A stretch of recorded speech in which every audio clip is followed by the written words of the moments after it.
Hey gang, the world is burning. So let's get our minds off of it by talking about something frivolous, at least for a little while. Welcome back to another edition of Toys I Did Not Own as a Kid. All right, gang, so today I went to an estate sale and I got myself some loot. You can probably see some in the background there, but the first thing we're going to open up is this Super Gobot Psycho. This is from, I believe, 1985.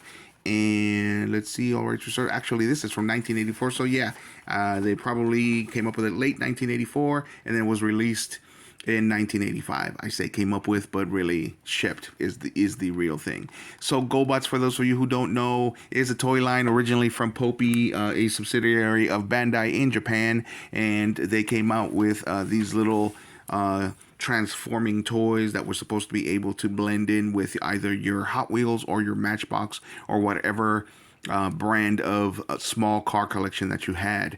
This right here is Leader 1. That's the leader of the GoBots. So they came out in 1983 in Japan, and the original line was called the 600 line because if you spent 600 yen, you would get yourself a little guy like this. About a year later, they came out with Machine Robo DX, which was these extra large guys. This one has always been my favorite because of the fact that it's such a cool design with that car. And as it turns out, the reason why it's such a cool design is because it's actually based on a futuristic car that was featured in the anime Cobra from 1982. So if you ever owned one of these and you ever wondered who these two little guys were that were inside the car, it turns out that the red guy is Cobra and the silver one is his female android companion. I forgot her name. And the reason why they called him Psycho is because this was the Psycho car in that anime. And in the original version of the toy in Japan, it was called the Psycho car, not the Future Machine. Also in the original version, this part right here was open and it had a missile that you could fire. So if you ever wondered why it had a tab up here that felt like you could push down and it felt a little loose, that's the reason why, because it was a firing missile and they just took away the firing mechanism and the missile itself and put the stickers Future Machine on it. There were other versions that came out right before it where it still said Psycho on the car, and that's what they based the character on. However, by the time it came to the United States, they had changed the stickers to the Future Machine. This is what he looks like. As you can see, it says Psycho Droid. So the Psycho Droid was the car itself. And that's the original picture, but it says Future Machine. So by the time we got it, I guess somebody decided that Psycho Droid made no sense, or maybe there were some copyrights issues. The copyrights situation in the 80s was like the wild, wild west. Anyway, so if you follow me and if you remember at all, I have made a video of one of these already because I got one, but it wasn't in this good a shape and it definitely was not in box. So we are opening one up just like if it was 1985. My friend had this, so I did get to play with it as a kid, but I did not own it. It still comes, look at that, the packaging is still in great shape. Look how shiny he is. So I don't know if this collector ever opened it. The fact that his foot is bent down there tells me that yes, he did. So this collector probably opened it up and then put it back. Just like me, he was a reboxer. I love to rebox. So there he is. This is awesome because this is like getting a new toy for me. And this is not something that I do often. So this is what I was talking about. There's this little tab here that's a little bit loose, and the reason why is because this was a firing mechanism, and that little hole that you see right there, I don't know if you can see it because of the light, but there is a little hole there, and it used to be actually a hole in the translucent plastic here where you would put a yellow missile and this would fire it. So if you were lucky and you got maybe a European version, then it would still say Psycho Droid and it would still have that missile. So there we go. The interesting part, again, even though it was featured in Cobra, and if you, now that you know that that's what it is, if you actually look at the figures, you can see that, yeah, that looks like Cobra. And yeah, that looks like his android companion. So, but the Psycho Droid was only featured, I believe, for maybe 5 minutes in one episode. So it's very interesting that they would make a toy out of that. But hey, it's cool, and I'm glad that they did it. So let's transform him. It's a pretty simple transformation, but it's still one of my favorite transforming toys ever. And let's see. He is a little stiff. There he goes. And there he goes. It's very interesting because I remember him being able to bend his elbows, to bend at the elbow. Oh, there's a little bit of styrofoam in that guy. Get rid of that. But I could be wrong. Maybe I'm remembering it wrong.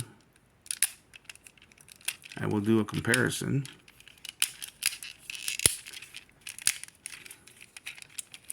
It's always scary to hear all that ratcheting. And this snaps in place, and that snaps in place. And there he is. The Psycho Droid, or for those of us who never got to do a Psycho Droid, the Future Machine. So again, he's in great shape. The stickers are still intact. He's very shiny. But I am going to go and check because I could have sworn that the other one that I own actually is able to bend at the elbows, but I could be wrong. And there he goes. He doesn't roll great.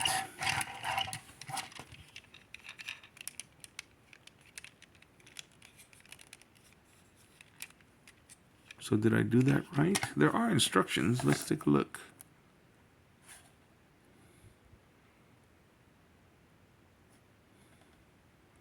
Yeah, you can see the claws are supposed to face out. So there it goes. It's always great to see that logo, especially in an 80s toy. Yeah, he doesn't roll great though. So the other one that I have doesn't have these shaped like this because these usually would break because of the fact that they're plastic. And the previous owner for the other one that I have actually shaved them off. In fact, let's do some editing magic and we'll do a side-by-side comparison. All right, so there is the one that we just got, and here's the one that I got previously. As you can see, it's not necessarily in as good a shape, but for some reason this one rolls a little bit better than this guy does. And I think it's because this is in the way right now, this is the little clip that clips over here, but it says the same thing, Bandai. This one says Bandai. I don't know, this one feels a little heftier. This one feels a little heftier than this guy right here. Then again, maybe not. Let's take a look. Nope. The elbows do not bend. It is the same thing. So I don't know why this one rolls better.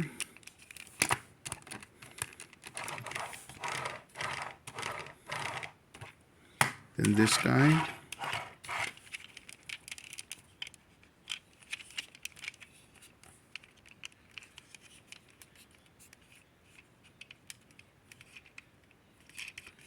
Yes, I don't know. That's interesting.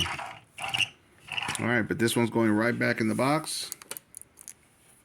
And there it is. Just like I said, the little pointy parts always break off.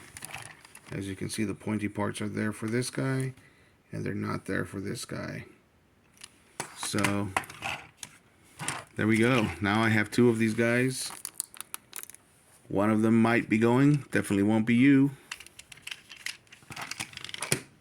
Or I may just keep them both. So there you go, gang. If you remember these, let me know in the comments. If you don't know anything about Gobots, ask me anything in the comments. Gobots, again, is the Americanized version of Machine Robo. And that is the name that Tonka gave them. That's scary to hear every time. That is the name that Tonka gave them, was Gobots. Rumor has it that there was a board meeting where somebody said, hey, we should call them Transformers. And he got laughed out of the boardroom.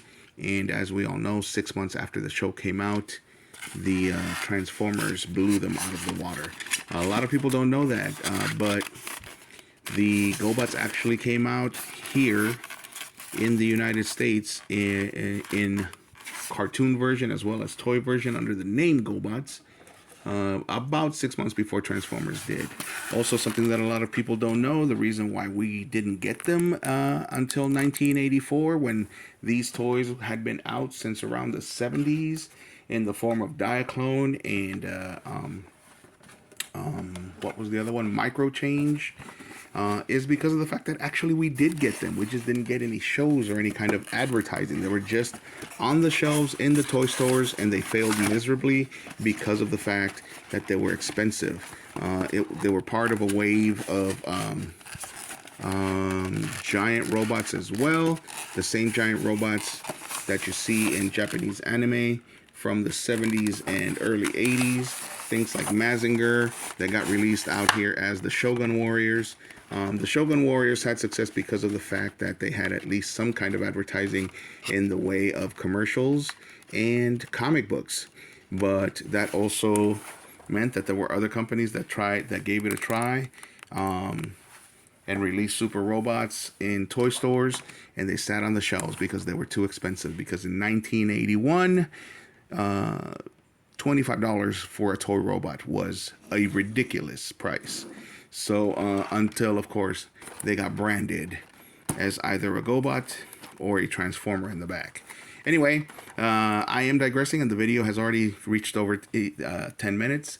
So I'm going to end it here. As usual, thanks for watching. As usual, leave me a comment.